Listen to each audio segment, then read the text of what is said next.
Hello, അപ്പോൾ എല്ലാവരും വോട്ടൊക്കെ ചെയ്തോ? നമുക്ക് ഇന്നായിരുന്നു കേട്ടോ വോട്ട്. വീടിൻ്റെ അടുത്ത് തന്നെയുള്ള സ്കൂളിലായിരുന്നു. അതുകൊണ്ട് പിന്നെ അധികം ദൂരമൊന്നും പോകാണ്ടായിരുന്നില്ല. സലേച്ചി, അഞ്ചു, അച്ചു, അശ്വനീനെ ചേച്ചിയും അമ്മയാണ് അപ്പുറവും ഇപ്പുറവും നിൽക്കുന്നത് കേട്ടോ. അപ്പോൾ അവരെല്ലാവരും ഉണ്ടായിരുന്നേ. അല്ലുട്ടിനൊന്നും ക്ലാസ് ഇല്ലല്ലോ. മാത്രമല്ല അവരെ രണ്ടുപേരും വീട്ടിൽ വെച്ച് വരാമെന്നുള്ള ഐഡിയ ഒക്കെ എന്തായാലും പൊളിഞ്ഞു കിട്ടി. രണ്ടുപേരും നമ്മുടെ കൂടെ തന്നെ വന്നിട്ടുണ്ടായിരുന്നു. നമ്മുടെ സ്കൂളിലാണെങ്കിൽ ഒരു കുഞ്ഞ് പാർക്ക് സെറ്റപ്പ് ഉണ്ട് കേട്ടോ. അതായത് സ്ലൈഡും ആ സംഭവമൊക്കെ ഉണ്ട്, സീസോയൊക്കെ ഉണ്ട്.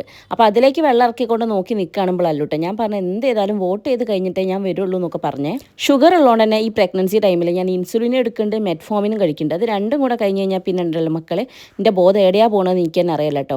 അപ്പോൾ ആ ഒരു സമയത്താണ് ഞാൻ ഈ വോട്ട് ചെയ്യാൻ വേണ്ടി വന്നത്. അതുകൊണ്ട് തന്നെ മെറ്റ്ഫോമിൻ ഞാൻ കഴിച്ചിട്ടുണ്ടായിരുന്നില്ല. വോട്ട് ചെയ്ത് പോയിട്ട് കഴിക്കാതിരിച്ചു. കാരണം അതും കൂടെ കഴിച്ച് കഴിഞ്ഞാൽ ഇനി ബെഞ്ച് കിടക്കുന്നുണ്ടാവും. അവിടെ നമ്മുടെ വ്ളോഗ് കാണുന്ന കുറേ പേരെ കണ്ടിട്ടുണ്ടായിരുന്നു കേട്ടോ. അപ്പോൾ എല്ലാവരും പറഞ്ഞു മുഖത്ത് നല്ല ക്ഷീണം ഉണ്ടെന്ന്. സംഭവം സത്യമാണ്.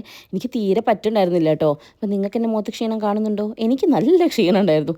ഞാൻ കുറച്ച് നേരമൊക്കെ ബെഞ്ചിലിരുന്നു. അപ്പോൾ അവർ പറഞ്ഞു ആ പോര് നമുക്ക് വേഗം വോട്ട് ചെയ്തിട്ട് പോകും, അധികം നേരം ഇവിടെ ഇരിക്കേണ്ടെന്ന് പറഞ്ഞാൽ അവരെല്ലാവരും കൂടെ സഹകരിച്ചു കേട്ടോ. അങ്ങനെ എനിക്ക് വേഗം വോട്ട് ചെയ്യാൻ പറ്റി. അങ്ങനെ വോട്ടൊക്കെ ചെയ്ത് നമ്മൾ വന്നു ഗൈസ്. അല്ലൂനി തുമ്പീനി ഇവിടുന്ന് കൂട്ടിയിട്ട് പോകാന്നുള്ളതാണ് അടുത്ത ടാസ്ക്. അങ്ങനെ അതാ സലീച്ചിനോടും അഞ്ജുവിനോടും പിന്നെ വല്യമ്മേൻ്റെ അടുത്തും അതുലിയുടെ അടുത്തും അശ്വിനീൻ്റെ അടുത്തും എല്ലാവരുടെ അടുത്തും ടാറ്റാ ബൈ ബൈ പറഞ്ഞു. പിന്നെ ഈ കൈ എവിടെ വെച്ചിട്ടൊരു മെനയില്ലല്ലോ ദൈവമേ വെച്ച് അങ്ങോട്ടും ഇങ്ങോട്ടൊക്കെ തിരിച്ചു നോക്കി കേട്ടോ. അപ്പോൾ കയ്യിൽ എന്തായാലും നമുക്ക് എംബ്ലം കിട്ടിയിട്ടുണ്ട്. അശ്വിനിക്ക് എവിടെ പോകാണ്ടാവുകൊണ്ട് തിരക്കിട്ട് പോകാൻ കേട്ടോ. കുട്ടിക്ക് ബസ് പിടിക്കാനുള്ള ഓട്ടമാണിത്. പിന്നെ നമുക്ക് കയ്യിൽ പെയിൻ്റ് അടിക്കുന്ന ചേട്ടനോട് പറയാൻ പറ്റില്ലല്ലോ, ചേട്ടാ ഒരു സിംഗിൾ ലൈൻ നല്ല സ്റ്റൈലിഷ് ആയിട്ട് ഇടൂ എന്നൊന്നും പറയാൻ പറ്റില്ലല്ലോ. കൂടുതൽ വലിച്ചു വാരി ഇടല്ലേയും ദൈവത്തെ പ്രാർത്ഥിച്ചിട്ടാണ് ഞാൻ വിരൽ കൊടുത്തിട്ടുണ്ടായിരുന്നത്. പിന്നെ അതാ ഡാഡി എവിടെ ഉണ്ട്? ഡാഡി കുറച്ച് ദിവസങ്ങളായിട്ട് ഞങ്ങൾക്ക് വീട്ടിൽ കിട്ടിയിട്ടില്ല ഗൈസ്. ഫുള്ള് പാർട്ടി പ്രവർത്തനവും കാര്യമായിട്ട് നടക്കുമായിരുന്നു. ഇന്നിവിടെ കഴിഞ്ഞിട്ട് വേണം അച്ഛനെ ക്ലിയർ ആയിട്ടൊന്ന് വീട്ടിലേക്ക് കിട്ടാൻ. ഇനി ഈ രണ്ടെണ്ണങ്ങൾ ഇവിടെ നിന്ന് എങ്ങനെ പിടിച്ചുകൊണ്ട് പോകുന്നുള്ളതാണ് എനിക്കറിയാത്തത് കേട്ടോ. പിന്നെ അല്ലുട്ടൻ ഈ മ്യാസ്മരികത നിറഞ്ഞ കാര്യങ്ങളൊക്കെ ചെയ്യാനാണ് കൂടുതൽ ഇഷ്ടം. കുറച്ച് ടെറിഫിക്കാണ് മൂപ്പര്. തുമ്പി അങ്ങനെയല്ല, മേല് നോവുന്ന പരിപാടിക്ക് ഓക്ക് നിൽക്കാൻ പറ്റില്ല. ഭയങ്കര പേടിയാണ് കേട്ടോ എല്ലാത്തിനും. അത് വീഴുവോ അല്ലെങ്കിൽ എന്തെങ്കിലും പറ്റുമോ എന്നൊക്കെ. പക്ഷെ അല്ലുട്ടൻ അങ്ങനെ ഒന്നുമില്ല. അങ്ങ് കണ്ടു കഴിഞ്ഞാൽ മനസ്സിലാവും ഓള് സേഫാന്ന് തോന്നുന്നിടത്ത് മാത്രമേ ഓൾ ഇരിക്കുകയുള്ളൂ. ഇങ്ങനെ ആകുമ്പോൾ രണ്ട് സൈഡും പിടിച്ചങ്ങ് സെറ്റായിട്ട് അങ്ങോട്ട് ഇരിക്കും. അതിൻ്റെ ഇടയിൽ നമ്മളെ പുല്ലാങ്കുഴൽ ഓതുന്നുണ്ട് കേട്ടോ എൻ്റെ കുട്ടിയെ. ഇപ്പം എങ്ങനെ ഞാൻ ആ ശീലം മാറ്റാറില്ല. അല്ലുട്ടൻ കണ്ടില്ല ഇവിടെ ഒരുമാതിരി സ്പൈഡർമാൻ നിൽക്കുന്ന പോലെ നിന്നിട്ട് എന്തൊക്കെയോ കളി കളിക്കുന്നത്. ഞാൻ അല്ലുട്ട വീഴും മോനെ എന്നൊക്കെ പറയുമ്പോൾ അതിനെന്ത് പേടി, ഒരു പേടി അടുത്ത് കൂടെ പോയില്ല കേട്ടോ. എന്തായാലും ഈ കാര്യത്തിൽ അല്ലും തുമ്പി രണ്ട് എക്സ്ട്രീമിലാണ് കേട്ടോ ഉള്ളത്.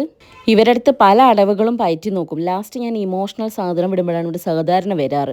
അപ്പോൾ ഞാൻ തുമ്പിനോട് പറഞ്ഞു, തുമ്പി ബേബിയൊക്കെ ഉള്ളതല്ലേ, അമ്മയ്ക്ക് തല കറങ്ങുന്നു എന്നൊക്കെ പറഞ്ഞപ്പോൾ തുമ്പി ഓക്കെ അമ്മേ വരാമെന്ന് പറഞ്ഞിട്ട് തുമ്പി വന്ന്.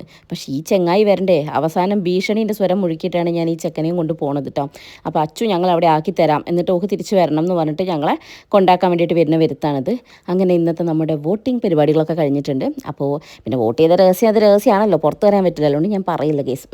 അതുകൊണ്ട് എന്തായാലും ഇന്നത്തെ വീഡിയോ ഇത്രയൊക്കെ തന്നെയേ ഉള്ളൂ. സത്യം പറയണ തിരിച്ചു പോയിട്ട് അമ്മയെ അള്ളാ പടച്ചോനെ എന്ന് പറഞ്ഞ റേഡിയോ കിടക്കാനാണ് എനിക്ക് തോന്നുന്നത്. അത്രയും വയ്യ. അപ്പോൾ നിങ്ങളെല്ലാവരും വോട്ട് ചെയ്തില്ലേ? എല്ലാവരും കമൻറ്റ് ചെയ്യൂട്ടോ. ബൈ.